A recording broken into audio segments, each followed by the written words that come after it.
भूतिया पेड़, इनके बारे में आप लोगों ने कहीं ना कहीं सुना ही होगा या फिर आपने कभी ना कभी देखा ही होगा। एक ऐसा पेड़ होता है जहां पे भूत, प्रेत, चुड़ैल, डायन जैसी परलौकिक शक्तियों का साया होता है। साधारण लोग इनके पास आने के लिए कतराते हैं। जब भी कोई इसके पास से गुजरता है उसके मन में कहीं ना कहीं एक अजीब सा दहशत आ जाता है। जहां पे भी ये पेड़ होता है ना, उस रास्ते में लोग जाने के लिए घबराते हैं। तो आज की हमारी जो कहानी है, यहाँ पे हम बात करने वाले ऐसे ही एक डरावनी, बहुत ही ज्यादा खौफनाक पेड़ के बारे में, भूतिया पेड़ के बारे में। तो कहानी में आगे बढ़ते हैं, लेकिन उससे पहले मैं हूं पार्थसारथी राउत, आप सभी का बहुत बहुत स्वागत करता हूं हमारे इस चैनल में। तो हफ्ते में मैं 2 बार आप लोगों के लिए कहानी लाता हूं। अगर आपको इस तरह से कहानी सुनने में मजा आता है, भूतिया कहानी सुनने में दिलचस्पी है, तो आप इस चैनल को जरूर सब्सक्राइब कर दीजिए, क्योंकि इस तरह से मैं बहुत ही बेहतरीन कंटेंट यहाँ पे लाता हूँ आप लोगों की मनोरंजन के लिए। हफ्ते में 2 वीडियो आता है, एक बुधवार में आता है और एक रविवार में आता है। तो प्लीज अगर आपको इस तरह से कहानी सुनने में मजा आता है, आप इस चैनल को सब्सक्राइब कर दीजिए। अगर ये वीडियो आपको पसंद आता है ना, इस वीडियो को एक लाइक कर दीजिए, वीडियो कैसा लगता है उसके बारे में कमेंट कर दीजिए। और आप सभी को रिक्वेस्ट है, इस कहानी को पूरा सुनिए। ज्यादा देरी ना करके चलिए इस कहानी में आगे बढ़ते हैं। तो जानवी एक 9-10 साल की लड़की है, और ये जो कहानी है यह आज से करीब 13 साल पहले की बात है, यानी 2010। और उस वक्त था दिसंबर की महीना। जैसे कि साधारण रूप में ठंड की महीने में रात बहुत जल्दी हो जाती है, आज की शाम ऐसे ही जल्दी से ढल गई थी। और जानवी की एक बड़ी बहन थी जो कि उसकी कजिन सिस्टर थी, उसकी मौसी की लड़की थी। इसका बोर्ड एग्जाम था, यानी 10th बोर्ड था। ये जानवी से करीब 5 साल बड़ी थी, और जानवी जब क्लास 5th में पढ़ रहा था, ये क्लास 10th में पढ़ी थी। उस वक्त की बात है। इस शाम में जो जानवी की बड़ी बहन, उसका नाम रितु है, रितु जो घर के सामने जो आंगन है वहां पे बैठ के वो पढ़ाई करती थी। और रितु और जानवी ना बहुत ज्यादा एक दूसरे को बहुत ज्यादा प्यार करते थे। तब क्या होता है कि उस शाम में जब रितु पढ़ाई करती थी ना, उसके सामने जानवी खेला करती थी। गांव की बाकी जो लड़की थे इसके पास आती थी और वो वहां पे खेलते थे। तब जो जानवी की मम्मी आते हैं और रितु को बोलते हैं कि रितु बेटा, आज थोड़ा तू दियाबत्ती कर ले, यानी जो शाम में जो पूजा होता है ना हिंदू घरों में, वही करने के लिए उसे बोलते हैं। और रितु जाती है, जाके वो पूजा करने से पहले जानवी को बोल देती है कि जानवी तू भी चले जा, और जाके थोड़ा हाथ मुंह धो के चले आ, और हम दोनों मिल के पूजा करेंगे। तो जानवी भी बोलती है हाँ दीदी मैं आ रहा हूँ।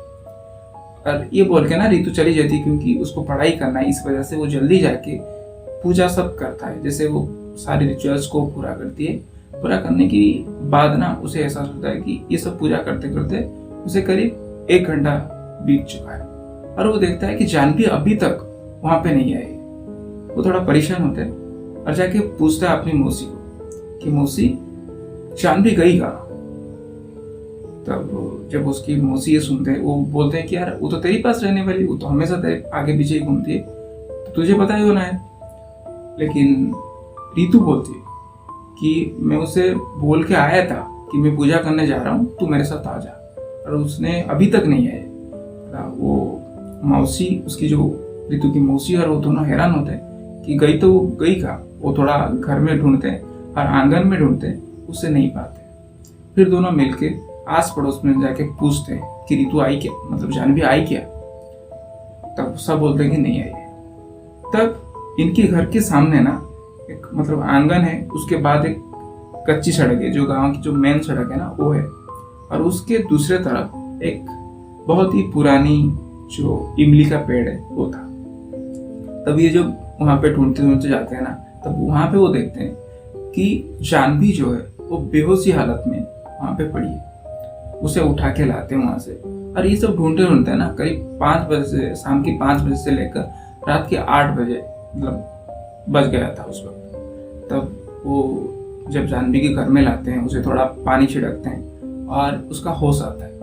और तब वो उठ के बोलता है ना, मुझे मेरी तबीयत थोड़ा अच्छा नहीं लग रहा है, इसलिए उनकी घर वाले उसे ज़्यादा परेशान ना करके उसे सुला देते हैं, कुछ ज़्यादा कुछ पूछताछ नहीं करते। और जानवी भी सो जाती है, छोटी बच्ची थी उस वक्त। अरे जो ऋतु है ना, उसका मैं जैसे पहले बताया था, उसका बोर्ड एग्जाम था, इस वजह से उसे देर रात तक पढ़ना पड़ता था। वो करीब रात की 12 बजे तक पढ़ती थी, मतलब रात के 9 बजे वो खाना पानी मतलब डिनर सब खत्म कर देते हैं और फिर तक वो पढ़ती थी। रात की 12 बजे तक ये पढ़ाई करती थी और उसके बाद वो सो जाती थी। और ऋतु का एक अभ्यास था, मतलब जैसे होता है ना, वो रात में ना एक बार उठती थी पानी पीने के लिए, और ऐसे ही रात के करीब 2 बजे उसका आंख खुलता है और वो पानी ढूंढता है।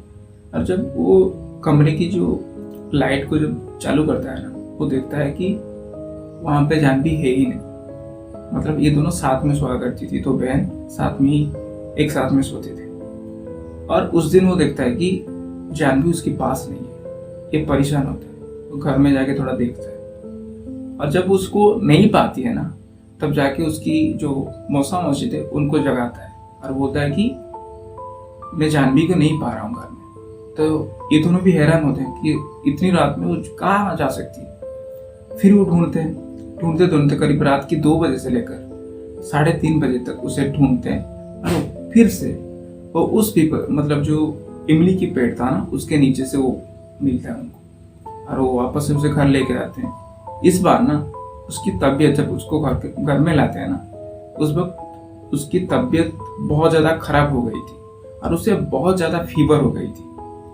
तब ये देख के घर वाले थोड़ा परेशान होते हैं। फिर सुबह होती है, ऋतु और जानवी के पापा मिलके जानवी को हॉस्पिटल लेके जाते हैं। और डॉक्टर को जब ये सब बताते हैं ना, डॉक्टर बोलते हैं कि इस बच्ची की तबीयत थोड़ा खराब है, मतलब फीवर है, मैं इसे दवाई दे देता हूँ, इससे ज़्यादा कुछ प्रॉब्लम नहीं है, थोड़ा बुखार ज़्यादा हो गया है, इस वजह से वो थोड़ा मेडिसिन देते हैं। और जब बताते हैं ना, वो रात में ऐसे 2 बार वो चली गई वहाँ पे, तो वो बोलते हैं कि छोटी बच्चे के ऐसे होता है कभी कभार कि उनको नींद में चलने की आदत होती है कुछ बच्चियों की, और कभी कभार ऐसे एबनॉर्मलिटी में वो चले जाते हैं वहाँ पे।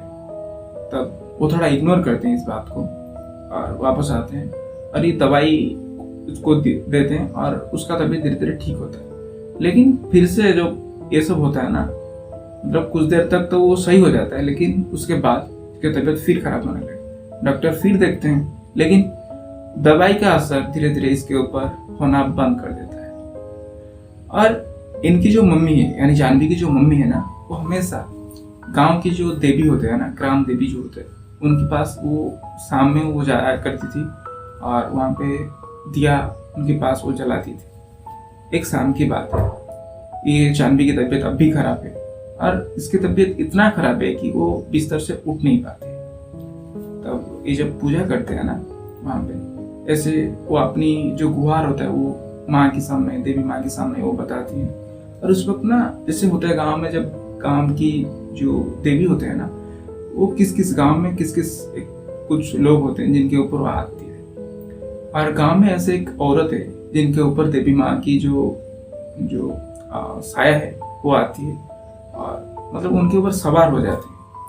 तब वो उनके ऊपर आते हैं और वो जो लड़की मतलब जो औरत था ना गांव में, वो इनकी घर को भाग के आता है शाम की वक्त में, और ये जानवी को ना ऐसे घसीट के लेके जाते हैं उनके साथ में, और जहाँ पे उनका जो मंदिर था वहां तक लेके जाती है, और वहां से कुछ ऐसे फूल और जो पानी है उसे खिला देती है, फूल और पानी पिला देती है। उसके बाद ना आप यकीन नहीं मानेंगे कि उसका तबीयत, मतलब वो जब जो लड़की करीब 6-7 दिन से ऐसे बिस्तर में पड़ी हुई थी, वो उठ के बैठने लगी। मतलब वो थोड़ा वीक था, खाना पानी बहुत दिन से वो ठीक से नहीं कर रहा था, इस वजह से वो वीक था, लेकिन वो बैठने लगे, बात करने लगे, जो बात करना बंद कर दिया था। फिर वो बोलता है कि तेरी बच्ची ना एक डायन के साए में है, इसके लिए जल्दी से कुछ ना कुछ कर, वरना इसका बचना मुश्किल है, वो बोलते हैं। और मैं उसे अभी के लिए संभाल रहा हूँ, लेकिन उसके बाद में कुछ नहीं कर सकता। तो यही होता है। और फिर वो वापस आ जाते हैं। वो जानवी भी थोड़ा ठीक था, इसलिए थोड़ा इग्नोर कर देते हैं ऐसे। और वापस है ना जानवी को कभी उस रास्ते में, जो इमली की पेड़ वाले रास्ते में, उसे कभी स्कूल नहीं भेजते थे। घर की पीछे की तरफ इनका एक रास्ता था, उस रास्ते में हमेशा इसे स्कूल भेजा करते थे। लेकिन एक दिन की बात है, फिर ये सब की चलते फिर 1 महीने की बात क्या होता है कि जो जानवी है ना, वो जल्दी से उसको स्कूल जाना था, इस वजह से उसने गलती से उस रास्ते में जहाँ पे वो पेड़ पड़ने वाले उस रास्ते में वो चली जाती है। और उस शाम को फिर से आता है जानवी को फीवर, और इस बार फीवर बहुत तेज था। दवाई देते कुछ नहीं होता। ऐसे करके ये सब वक्त ना बीत जाता है कुछ दिन, और इसका हालत बहुत ही खराब, जैसे पहले था अब उससे भी खराब हालत में जानवी थी।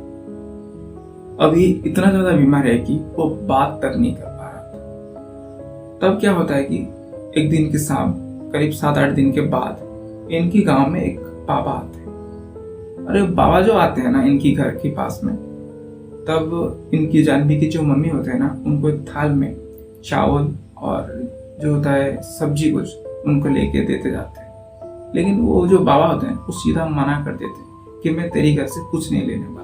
और जो भी चीजें जानवी के साथ घटित हुआ था पहले, वो सब ये बता देते हैं। जानवी की मम्मी थोड़ा हैरान होते हैं, और जानवी की जो दादी उस वक्त है वो भी बहुत ज्यादा हैरान होते हैं, और बाबा के पैरों को तले जो गिर जाते हैं और बाबा को बोलते हैं कि बाबा कुछ भी कर लो लेकिन हमारी बच्ची को बचा दो। तब वो बाबा बोलते हैं ना कि तुम्हारी बच्ची के ऊपर एक डायन की साया है, जो कि अगर इसका जो इलाज अभी नहीं हुआ ना, तब इसका बचना मुश्किल हो जाएगा, जो कि इसको अपने साथ लेने वाली है।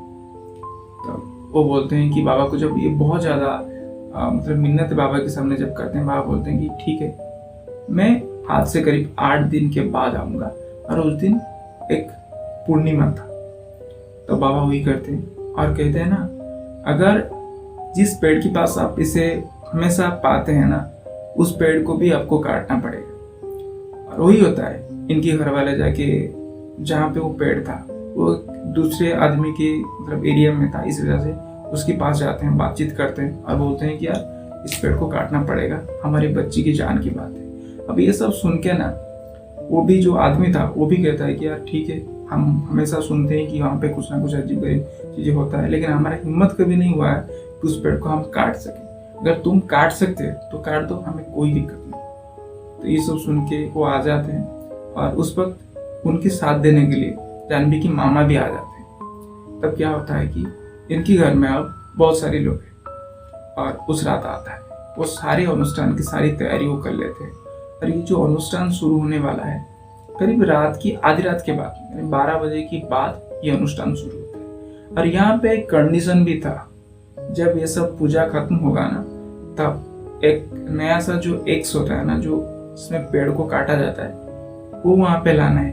और उससे जानवी को पहली जो वार करना है, पहली जो 2-3 बार वार करना है, वो जानवी को ही करना है। लेकिन उसका हालत इतना खराब है कि वो बैठ नहीं सकता है, वो बात तक नहीं कर पा रहा है। जो बच्ची वो कैसे काटेगी पेड़ को, ये था दिक्कत। तब क्या होता है कि वो बाबा आते हैं, अनुष्ठान जैसे ही खत्म करते हैं ना, जानवी तो उठने की हालत में नहीं थी, लेकिन जैसे तैसे करके वो जो हथियार था उसे वो पूजा करते हैं बाबा। और फिर इन लोगों को दिखाई देता है, जो असली वाली जो भूत, जो डायन था, वो इनको दिखाई देता है। और बाबा उनको दिखाई देते हैं कि देखो, जो जिसका साया इस बच्ची के ऊपर है, उनको लिटरली उसका परछाई दिखाई देता है उस पेड़ के ऊपर। एक बहुत ही विशाल काया, जैसे एक औरत होता है ना, बहुत बड़ा सा। आप खुद सोचो कि एक इमली की पेड़ कितनी बड़ी होती है, वहां से ऊपर से अगर कोई उल्टा लटकेगा ना, उसका बाल नीचे आके जमीन में ऐसे लहरा रहा है, तो आप खुद सोचो कि कितना बड़ा होगा। तो बाबा उनको दिखा देते कि ये है जो कि आपकी बच्ची को साथ में लेने वाली है। तब ये सुन के, ये सब देख के ना, ये सब डर जाते हैं बहुत तेजी से। गांव में उस वक्त ना पूरा मतलब खामोशी से, गांव पूरा सुनसान था उस वक्त। जब ये सब देखते हैं ना, ये बहुत ज्यादा घबरा जाते हैं। और फिर क्या होता है कि जानवी को जैसे तैसे करके वो बाबा थोड़ा पूजा पाठ करते हैं, कुछ भी करके उसे उठाते हैं। उठाने के बाद जानवी जाके पहली 1-2 बार ऐसे वो छोड़ देती है, मतलब उस पेड़ को काटती है पहले। और फिर इनको उस पेड़ को काटना है रात के अंदर जब तक वो रात खत्म नहीं होती, मतलब खत्म होने से पहले ही इस पेड़ को काटना है। तो जानवी की जो मामा है और इनका जो पिताजी सब मिलके उस पेड़ को पूरी एक रात में करीब काटते हैं और काट देते हैं। जब ये पेड़ का कटाई जब खत्म होता है ना, तो ये बाबा उनको एक नारियल देते हैं और वो नारियल को देके वो बोलते हैं कि इस नारियल को आपको रात खत्म होने से पहले ही एक बहती हुई नदी में जाके मतलब विसर्जन करना है। तब ये लोग जाते हैं, वही करते हैं। उसी रात में ये पेड़ काटने के बाद ये दोनों मिलके पैदल ही चलते चलते वो जाते हैं। वहां से करीब 7-8 किलोमीटर के बाद एक नदी है उनके घर से, वो जाते हैं वहां पे और इस नारियल को बहा के आते हैं। आप यकीन नहीं करेंगे, जो लड़की इतने दिन से बिस्तर में लेट रही थी, मतलब वो उठ नहीं पाती थी, जो बात नहीं कर पाती ना, वो उठ के बातचीत कर रहे, सब कुछ कर रहे, वो घूम रहे फिर रहे, खाना पानी है। और उस दिन के बाद से जानवी की तबीयत, मतलब जानवी के ऊपर ऐसा कोई साया नहीं आया है और जानवी की तबीयत इस तरह से कभी खराब नहीं हुई। तो यही था जानवी की कहानी। मुझे उम्मीद है आप लोगों को ये कहानी काफी हद तक पसंद आया होगा। अगर पसंद आया है ना, तो प्लीज यार इस चैनल को सब्सक्राइब कर देना, इस वीडियो को एक लाइक कर देना, वीडियो कैसा लगा उसके बारे में कमेंट कर देना। और मैं इस तरह से कहानी हफ्ते में 2 बार लाता हूँ। अगर आप चाहते हैं इस तरह से कहानी सुनने के लिए, तो जरूर इस चैनल को सब्सक्राइब कर देना। आपके एक लाइक से मुझे बहुत ज़्यादा मोटिवेशन मिलता है, आपकी सब्सक्राइब से मुझे बहुत ज़्यादा मोटिवेशन मिलता है। आप कमेंट कर दीजिए वीडियो आपको कैसा लगता है। यहाँ तक वीडियो को देखने के लिए आप सबको दिल से धन्यवाद, बहुत बहुत शुक्रिया आप लोगों के लिए। तो आज के लिए इतना ही, फिर मिलेंगे बहुत ही खास और बहुत ही रोमांचक कहानी के साथ। तब तक के लिए stay healthy, stay happy, keep loving, keep listening. जय हिंद, वंदे मातरम, लव यू।